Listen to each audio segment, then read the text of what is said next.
अभी तक बच्चों आपने ने देखा कि चिंटू और पिंकी गर्मियों की छुट्टी में घूमते घूमते भूत बंगला तक चले जाते हैं। भूत बंगला का रहस्य जानने के लिए वो अंदर चले जाते हैं। क्या वास्तव में वहां भूत है या चिंटू पिंकी कोई बहुत बड़ी परेशानी में फंसने वाले हैं? देखते हैं आगे। पिंकी डरते हुए चीखते हुए, ये तो पैरों की आवाज है, मुझे डर लग रहा है, यहाँ कोई है। बहुत ही भयानक आवाज थी, जैसे कोई विशालकाय जीव घर के बरामदे में चल रहा हो। कुछ तो था। अचानक एक खूनी खौफनाक चीख पूरे घर में गूंज उठी। ये इंसानी चीख नहीं थी, बल्कि एक ऊंची पिच वाली चीख थी, जिसने उनके दिलों में बर्फीले डर का झटका दे दिया। वे जम गए, चौड़ी आंखों से उस आवाज तो ढूंढने लगे। आगे अंधेरे से एक सरसराहट आने लगी। एक लंबा छायादार फिगर सामने आया, जो कटे फटे हुए सफेद कपड़े में लिपटा हुआ था। उसका चेहरा अंधेरे से ढका हुआ था, एक अस्वाभाविक चमक बिखेरता हुआ लग रहा था। चिंटू पीछे हटो, वो तुम्हारे तरफ आ रही है। फिगर ने एक और अलौकिक तीखी चीख निकाली, फिर झपट्टा मारकर उन पर हमला कर दिया। चिंटू घबराया नहीं और टॉर्च से पलटवार किया। ये लो। टॉर्च की लाइट उस पे पड़ते ही सारा खेल सामने आ गया। ये तो कोई इंसान था जो बहरूपीय बना हुआ था। टॉर्च उसके सर पे लगता है और वो दर्द से चीख उठा।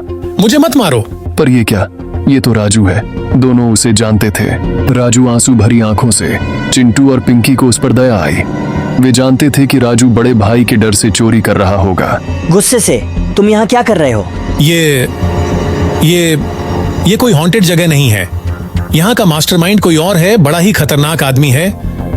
हम चीजें छिपाने के लिए इसका इस्तेमाल करते हैं। पुलिस उसको ढूंढ रही है। राजू ने उनकी ओर आशा भरी निगाहों से देखा। उसने उन्हें बताया कि कैसे वह और उसका भाई इस तहखाने का इस्तेमाल चोरी का सामान छिपाने के लिए करते थे। वे जल्दी ही तहखाने की सीढ़ियों की ओर चल पड़े। राजू के कदम लड़खड़ा रहे थे। तहखाना नम और अंधेरा था।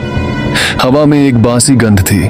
राजू को दिलासा देते हुए, ठीक है राजू, घबरा मत, हम तुम्हारी मदद करेंगे। अचानक ऊपर से फर्श बोर्ड के टूटने की आवाज आई। उसके बाद कुछ फुसफुसाते हुए, कोई और है क्या? शायद, शांत रहो। तभी सीढ़ियों से एक भारी भरकम आदमी उतरा। उसके चेहरे पर घना आवरण था और उसके हाथ में चमकती हुई छुरी थी। उनकी सांसें थम गईं। यह वो आदमी था जिसके लिए राजू चोरी करता था। वही असली मास्टरमाइंड था। तुम कौन हो? आदमी ने गुस्से से उन्हें धमकाया। हम बस। वे फंस गए थे। क्या वे इस खतरनाक आदमी से बच पाएंगे? क्या वे राजू को इस चक्रव्यूह से निकाल पाएंगे? यही था इस रहस्य का असली रोमांच। चिंटू और पिंकी की घबराहट साफ झलक रही थी। आदमी ने उनके जवाब का इंतजार नहीं किया। वो उन पर चीखते हुए झपटा। उनके बीच से राजू को धक्का देकर अलग कर दिया। नहीं, उन्हें मत छुओ, जाने दो इनको। पिंकी चीख पड़ी।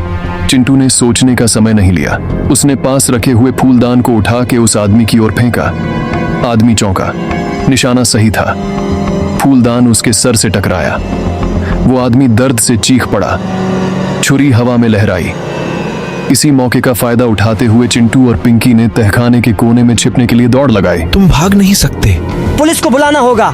लेकिन मेरे पास फोन नहीं है। अचानक उन्हें एक आवाज सुनाई दी। तहखाने के बाहर किसी के जोर जोर से दरवाजा खटखटाने की आवाज आ रही थी। राजू, राजू, तुम अंदर हो? यह राजू का भाई होगा। शायद वो हमारी मदद कर सकता है। अरे हम यहाँ हैं, तहखाने में, मदद करो। जवाब देने से पहले ही तहखाने का दरवाजा जोर से धड़ाम से टूट गया। राजू का बड़ा भाई अंदर घुसा। उसके हाथ में लोहे की रॉड थी। राजू, राजू, तुम अंदर हो? उसकी आंखों में चिंता और गुस्सा दोनों झलक रहे थे। कौन है? तुमने मेरे भाई को क्या किया? उसने उस आदमी को देखा जो छुरी लिए हुए खड़ा था। दोनों के बीच लड़ाई छिड़ गई। तहखाने में चीख पुकार मच गई।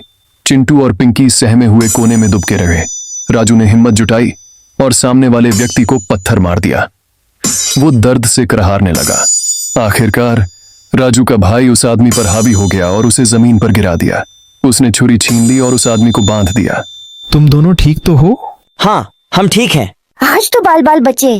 भैया आप नहीं आते तो हम फंस ही गए थे। कुछ भी हो सकता था। पुलिस को बुलाया गया। उस आदमी को गिरफ्तार कर लिया गया और चोरी का सारा सामान बरामद हुआ। राजू और उसके भाई को अपनी गलती का एहसास हुआ। उन्होंने पुलिस को सब सच बता दिया। इस पूरे रोमांच के बाद चिंटू और पिंकी ने वादा किया कि वे कभी भी किसी ऐसे परित्यक्त स्थान पर नहीं जाएंगे। उन्होंने सीखा कि जिज्ञासा अच्छी है, लेकिन कभी कभी कुछ राज समझदारी से सुलझने चाहिए, बचपने से नहीं। तो बच्चों, मिलते हैं ऐसी ही कुछ अच्छी और दिलचस्प कहानियों के साथ। शेयर, लाइक करें और सब्सक्राइब करना न भूलें ताकि कोई कहानी छूट ना जाए।